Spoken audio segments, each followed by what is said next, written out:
ബേസിക്കിൻ്റെ application install ചെയ്യേണ്ടതെന്നുള്ളതാണ് ഈ വീഡിയോയിൽ നമുക്ക് നോക്കാൻ പോകുന്നത്. സോ ഫസ്റ്റ് നമുക്ക് ബേസിക്കിൻ്റെ വെബ്സൈറ്റിലേക്ക് പോകാം. ഇതിൽ ഡൗൺലോഡ് ബട്ടൺ ക്ലിക്ക് ചെയ്ത് കഴിഞ്ഞാൽ നമുക്കിവിടെ സ്ക്രോൾ ഡൗൺ ചെയ്യുമ്പോൾ മാക്കിൻ്റെ ആപ്ലിക്കേഷൻ ഡൗൺലോഡ് ചെയ്യാനായിട്ടുള്ള ഒരു ബട്ടൺ ഇവിടെ കാണാം. ജസ്റ്റ് ക്ലിക്ക് ചെയ്ത് കഴിഞ്ഞാൽ ഫയൽ ഓട്ടോമാറ്റിക്കായിട്ട് ഡൗൺലോഡ് സ്റ്റാർട്ട് ചെയ്യും. ഓക്കെ,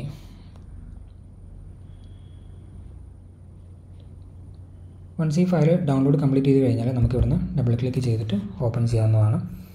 ഇനി നിങ്ങൾ വേറെ ഡൗൺലോഡിങ്ങിൻ്റെ ആപ്ലിക്കേഷൻ യൂസ് ചെയ്യുന്നില്ല എന്നുണ്ടെങ്കിൽ നിങ്ങൾക്ക് ഇവിടെ ഡൗൺലോഡ്സിലേക്ക് വന്നു കഴിഞ്ഞാൽ ഇവിടെയും നമുക്ക് ഫയൽ അവൈലബിൾ ആയിരിക്കും. സോ ഇവിടെ ഫോൾഡർ വന്നിട്ട് ഡൗൺലോഡ്സ് ഫോൾഡറിലേക്ക് വന്നു കഴിഞ്ഞാൽ നമുക്ക് അവൈലബിൾ ആണ്. വൺസ് ആ ഫയൽ ഓപ്പൺ ചെയ്ത് കഴിഞ്ഞാൽ ഇതുപോലെ ആയിരിക്കും ഒരു DMG ഫയൽ ഓപ്പൺ ചെയ്ത് വരും. ഇതിൽ നമ്മുടെ ആപ്ലിക്കേഷൻ ഇവിടെ അവൈലബിൾ ആയിരിക്കും. ഇത് ഡയറക്റ്റ് ഇവിടെ നിന്ന് നമുക്ക് ഓപ്പൺ ചെയ്താലും യൂസ് ചെയ്യാനായിട്ട് പറ്റും.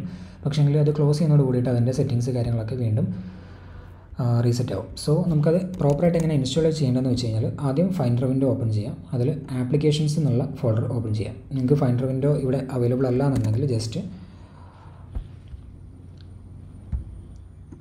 ലോഞ്ച് പാഡിൽ വന്നിട്ട് ഇവിടെ ഫൈൻഡറിന് അല്ലെങ്കിൽ നേരെ ഗോല് വന്നിട്ട് ഏറ്റവും ടോപ്പിലായിട്ട് ഗോല് വന്നിട്ട് ഇവിടെ നമുക്ക് ആപ്ലിക്കേഷൻസ് ഫോൾഡറിലോട്ട് ഡയറക്റ്റ് പോകാനായിട്ടും പറ്റും. വൺസ് ഈ ഒരു ഫോൾഡർ ഓപ്പൺ ആയി കഴിഞ്ഞാൽ നേരെ ഡ്രാഗ് ചെയ്തിട്ട് ഇതിലേക്ക് പേസ്റ്റ് ചെയ്യാം.